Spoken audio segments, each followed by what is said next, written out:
hermoso evangelio. Sí, el hermoso evangelio. Si tenés ahí donde anotar. Realmente Dios me ponía en mi corazón compartir este mensaje y realmente he estado viendo unas estadísticas realmente que decían que jóvenes, y quiero que pongas mucha atención, jóvenes de las edades entre 17 a 22, 24 años no habían escuchado el evangelio. Eso es muy grave, ¿sí? Eso es muy grave. No sé aquí cuántos crecieron en un hogar cristiano, son hijos de papás cristianos acá, a ver si levantamos, sí, casi la mayoría. Bueno, yo nací en un hogar cristiano y hasta hace unos años pude entender el evangelio, pude saber lo que implica realmente la profundidad del evangelio, y ese es mi anhelo hoy, que tú puedas salir de acá y saber qué es el evangelio, ¿sí? Que realmente no es algo pasado, como te lo han dicho, que probablemente hiciste una oración y eso es, no, el evangelio es donde estamos ahorita, el evangelio implica esto. Así que quiero iniciar con una cita de un escritor, y ahí en pantalla lo vas a estar viendo. Este escritor de C.S. Lewis, y me gusta esta frase que dice: el cristianismo, si es falso, no tiene ninguna importancia. Si es verdadero, es de infinita importancia. La única cosa que no puede ser es moderadamente importante. Sí, no, el cristianismo no es algo que tú te lo pones el domingo y solamente vienes el domingo y ya estuvo. No, el cristianismo es una vida entregada a Dios. Es una vida, no es, alguien me decía, el cristianismo no es como el uniforme del colegio, que te lo pones de las 7 de la mañana y ya a las 2 o a las 12 del mediodía tú te lo quitas. No, ese no es el cristianismo. El cristianismo es una vida totalmente rendida a Jesús. Es una vida que está dando frutos, que está constantemente, y me gustaba esta frase, porque a veces nosotros queremos controlar y realmente queremos tener a Jesús como en el bolsillo o de alguna otra forma controlarlo, pero no. Jesús o es tu autoridad o no lo es en absoluto, o es tu Señor y Salvador o no lo es nada. Y quiero que puedas, si soy un poco confrontador, quiero decirte que sea para tu gozo y para la gloria de Dios, ¿sí? Que sea para honrar a Dios. Si tú sabes, constantemente vamos a ver que la Biblia nos confronta, ¿sí? Está en una constante que realmente cada día nos confronta, y eso los discípulos sabían bastante de eso, cómo la Biblia nos estaba confrontando. Y ahora quiero pasar con el primer versículo de este mensaje. Ahora os hago saber, hermanos, el evangelio que os prediqué, el cual también recibisteis, en el cual también están firmes, por el cual también sois salvos si retenéis la palabra que os prediqué, a no ser que hayas creído en vano. Porque yo os entregué en primer lugar lo mismo que recibí, que Cristo murió por nuestros pecados, conforme a las Escrituras, que fue sepultado y que resucitó al tercer día, conforme a las Escrituras, que se apareció a Cefas y después a los 12, luego se apareció a más de 500 hermanos, a la vez la mayoría de los cuales viven aún, pero algunos ya duermen. Y quiero que pongas atención en este versículo. Pablo no solamente está diciendo: hey, este es el evangelio por el cual ustedes han sido salvos. No, este es el evangelio donde ustedes están parados. Sí, es importante que tú puedas saber que el evangelio no solamente es un evento pasado, es algo que te dijeron una oración, repetí una oración. No, es el evangelio, es donde estamos ahora. Compartía con un amigo y le comentaba que a veces se nos dice: hey, vamos a ir a compartir el evangelio allá a otras comunidades, pero realmente el evangelio lo vivimos acá, ¿sí? Aquí a tu lado, con tu compañero, con todos acá creciendo en la fe. Ahí vivimos el evangelio, es donde vivimos diariamente. Y sabes, el ser humano, ¿cómo entró el pecado? Bueno, el pecado realmente entró por el ser humano, la rebelión del ser humano. El pecado entró en el cosmos y eso fracturó realmente la relación que nosotros teníamos con Dios.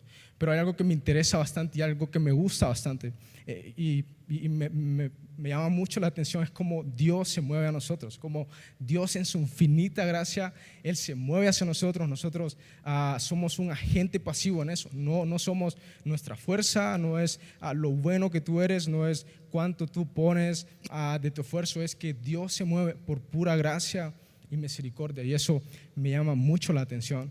Pero sabes, en ese versículo que dice que nosotros estábamos muertos y estábamos muertos en delitos y pecados. ¿Y sabes qué significa muertos en el original? Significa muertos. No significa otra cosa, significa muertos.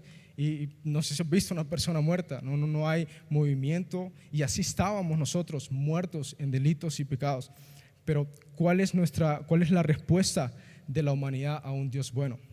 Y vamos a estar viendo en Romanos el punto número 1, vamos a estar viendo 3 puntos. Y la respuesta de la humanidad a un Dios bueno es que todos somos culpables, ¿sí? Ese es el punto número 1. Mira lo que dice en Romanos 1, del 21 al 25. Pues aunque conocían a Dios, no le honraron como a Dios, ni le dieron gracias, sino que se hicieron vanos en sus razonamientos, y su necio corazón fue entenebrecido. Profesando ser sabios, se volvieron necios y cambiaron la gloria del Dios incorruptible por una imagen de forma de hombre, corruptible, de aves, de cuadrúpedos y de reptiles. Por consiguiente, Dios los entregó a la impureza en la lujuria de sus corazones, de modo que deshonraron entre sí sus propios cuerpos, porque cambiaron la verdad de Dios por la mentira. Imagínate ahí, cambiaron la verdad de Dios por la mentira. Dice, y adoraron y sirvieron a la criatura en lugar del Creador, quien es bendito por los siglos. Amén. ¿Sabes cuál es nuestra respuesta como humanos? Es que adoramos a la creación y no al Creador. Esa es tu respuesta como humanos, que queremos los buenos dones que Dios nos ha dado. Y sabes, todo lo que Dios creó fue para apuntarlo a Él. Sí, el matrimonio fue para apuntar a Dios, los juegos fueron para darle gloria a Dios, al noviazgo, las relaciones fueron para apuntar a Dios. Esto no te apunta a ellos mismos, sino que ellos fueron creados para apuntarte a algo más, y es a Dios. ¿Sí? Eso es lo que está diciendo Pablo en esta parte, que todos fuimos culpables, todos le dimos la espalda a Dios. Y punto 2, dice, creemos que somos más inteligentes que Dios. Esa es nuestra respuesta a un Dios bueno. Creemos que somos más inteligentes que Dios. Y mira lo que dice Romanos 1, 26 al 27. Por esta razón, Dios los entregó a pasiones degradantes, porque sus mujeres cambiaron la función natural por la que es contra a la naturaleza. Y de la misma manera también los hombres, abandonando el uso natural de la mujer, se encendieron en su lujuria, unos con otros, cometiendo hechos vergonzosos, hombres con hombres, y recibiendo en sí mismo el castigo correspondiente a su extravío. ¿Sabes? Esa ha sido nuestra respuesta a un Dios bueno. Y la última es, no le reconocemos. Y Romanos 1, 28 al 32 dice, y como ellos no tuvieron en bien reconocer a Dios, y resalto esa parte, reconocer a Dios. No, esa es nuestra vida constantemente, esa es tu vida, esa es tu tendencia hacia Dios, es no reconocerlo, es no darle mérito por las cosas que realmente es. ¿Sabes? Hay una señal que realmente nos indica cuál depravados somos, es cuánta culpa le echamos a Dios por las cosas buenas. Esa es solamente una señal realmente de cuánto nuestro corazón está depravado, está mal realmente, y que necesita una transformación. Es cuánta culpa le estamos echando a Dios por las cosas buenas. Y Romanos 1, 28 al 32 dice el versículo 28, y como ellos no tuvieron en bien reconocer a Dios, Dios los entregó a una mente depravada para que hicieran las cosas que no convienen, estando llenos de toda injusticia, maldad, avaricia y malicia, colmados de envidia, homicidios, pleitos, engaños y malignidad. Son chismosos, detractores, aborrecedores de Dios, insolentes, soberbios, jactanciosos, inventores de lo malo, desobedientes a los padres, sin entendimiento, indignos de confianza, sin amor, despiadados, los cuales, aunque conocen el decreto de Dios, que los que practican tales cosas son dignos de muerte, no solo las hacen, sino que también dan su aprobación a los que las practican. ¿Sabes? Esa ha sido nuestra respuesta a un Dios que ha creado el universo, a un Dios que ha construido el universo para darnos y ponernos en este universo como individuos. Pero el Evangelio lo que hace es salvarnos. Lo que hace el Evangelio no solamente es salvarnos como individuos, sino también a traer las cosas buenas y traerlas al diseño de Dios que Él ha construido para nosotros. Y quiero también hablar de en respuesta a nuestra respuesta. Y esto es lo que me encanta del Evangelio. Esto es lo que me gusta mucho, lo que realmente Dios hace, que se mueve. Y es lo que hablábamos al inicio. Dios se mueve hacia nosotros y en respuesta a nuestra respuesta. Y quiero solamente compartirte antes de darte 2 puntos importantes. En 1 Corintios 6, 9 al 11, me gusta cómo aquí Pablo está dando una lista y en cuál en esa lista estamos tú y yo. ¿Sí? Si realmente dices como no, yo realmente no estoy ahí, realmente podrías estar mintiendo. Todos estamos en esta lista. Mira lo que dice 1 Corintios 6, 9 al 11. ¿O no sabéis que los injustos no heredarán el reino de Dios? No os dejéis engañar, ni los inmorales, ni los idólatras, ni los adúlteros, ni los afeminados, ni los homosexuales, ni los ladrones, ni los ávaros, ni los borrachos, ni los difamadores, ni los estafadores heredarán el reino de Dios. Y me encanta esta última parte. Y te comentaba, todos estamos en esta lista. Si realmente crees que no estás en esa lista, estás mintiendo. Pero Dios se mueve. Y mira aquí lo que dice el versículo 11. Y estos eran algunos, ¿sí?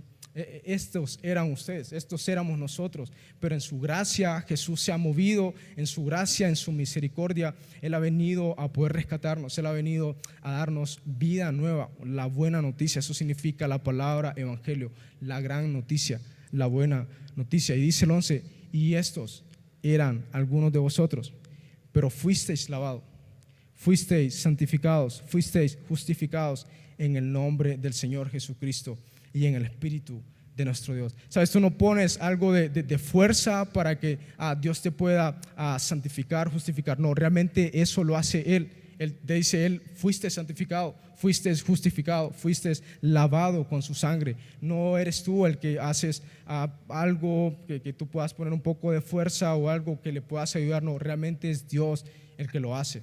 Sí, amén. Estamos. Amén. Amén. Y, ¿sabes? A veces creemos que el Evangelio es algo que realmente no debemos de solamente un momento escucharlo o cuando, bueno, yo acepté a Jesús y realmente escuché el Evangelio. No, realmente el Evangelio es donde debemos de estar parados, es donde tú tienes que vivir tu vida, el Evangelio. Y solamente te quiero dar unas citas de cómo Pablo le estaba predicando a los cristianos el Evangelio, sí, para que puedas ver. Y mira, Romanos 1, 13 al 15, Pablo predicando el Evangelio a los cristianos. Gálatas 2, Pablo predicando el Evangelio a los cristianos. Efesios 1 y 2, Pablo predicando el Evangelio a los cristianos. Filipenses 1, del 1 al 17, Pablo predicando el Evangelio a los cristianos. Entonces es importante que tú puedas saber y en nuestra edad como jóvenes que podamos vivir el Evangelio, que no solamente podamos compartir el Evangelio, pero que tú puedas vivir el Evangelio, que ese sea tu simiente, que ese sea tu vida diaria, que tus amigos de trabajo, que tu escuela puedan saber que tú realmente has conocido a Jesús, que tú realmente vives el Evangelio.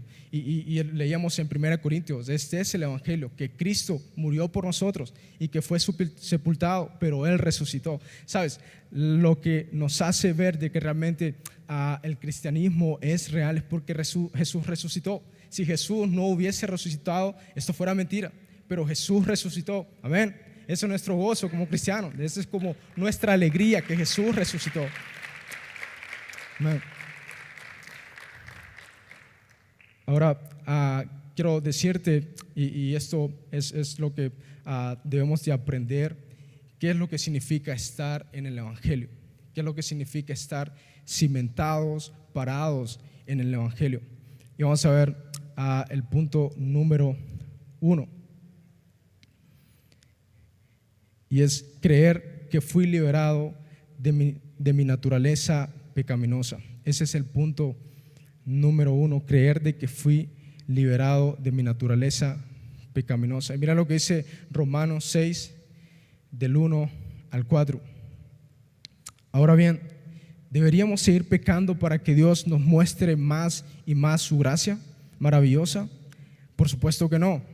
Nosotros hemos muerto al pecado. Entonces, ¿cómo es posible que sigamos viviendo en pecado?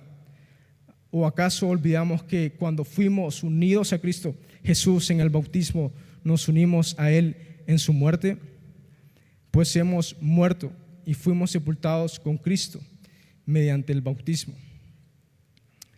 Y tal como Cristo fue levantado de los muertos por el poder glorioso del Padre, ahora nosotros también podemos vivir una vida nueva. Sabes, aquí Pablo está diciendo, es necesario que podamos tener el pecado como nuestro amo, que podamos estar siempre en pecado. No, es que Jesús ya nos resucitó. Jesús ya, Él hizo su obra en nosotros, nos resucitó juntamente con Él hizo su obra con nosotros.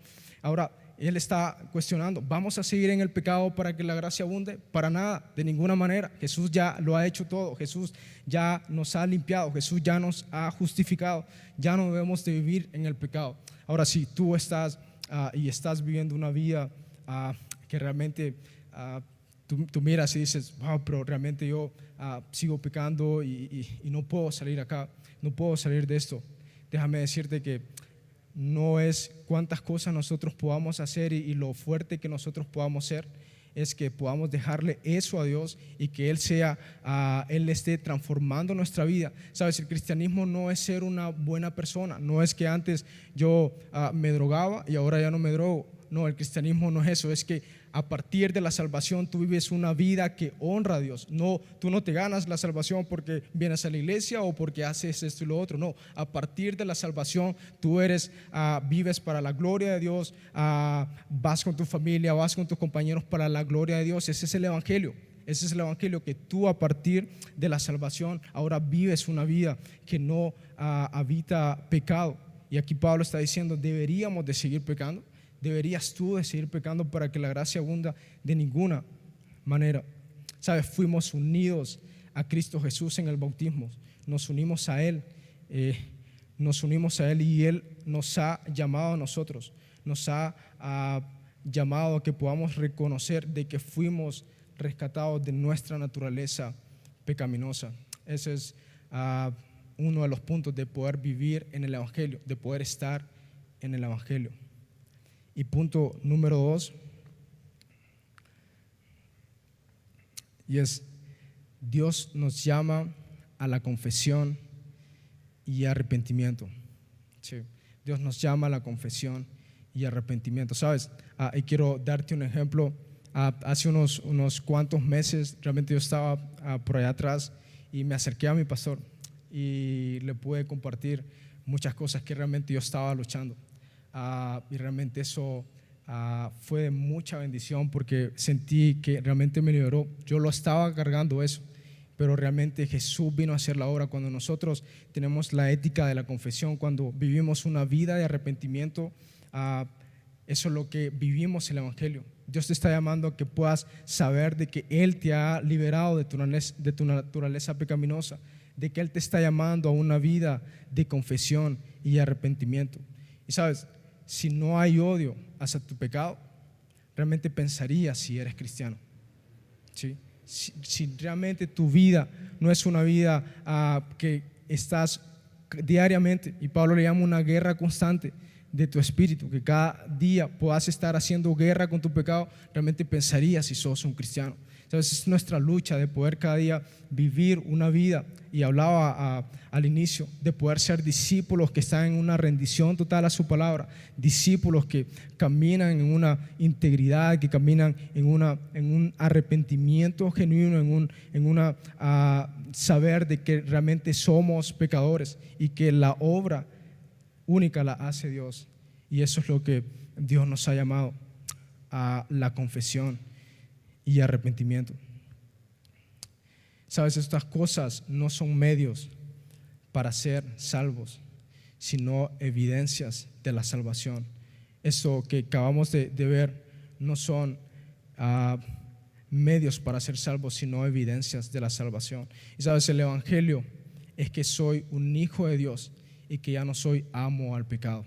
Ese es el evangelio, que ahora Dios nos ha rescatado como individuos y Él nos ha hecho coherederos con Él. Él nos ha traído y nos ha hecho real sacerdocio, dice su palabra, nación santa, pueblo escogido, adquirido por Dios, para que podamos predicar la palabra de Dios. Y Dios realmente te ha traído acá y Dios realmente tiene un llamado para tu vida.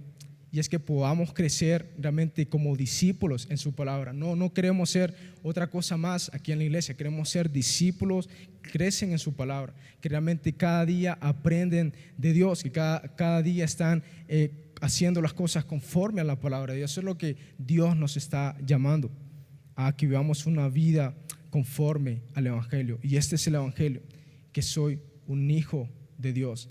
Y sabes que esto también a veces me causa un poco de, podría decir, de malestar. A veces creemos o a veces tenemos esta creencia fácil de que el cristianismo solamente es ven, repite una oración y no sigas a Jesús. Ese no es el cristianismo. El cristianismo es ven, sigue a Jesús y muere a tu vida. Ese es el cristianismo.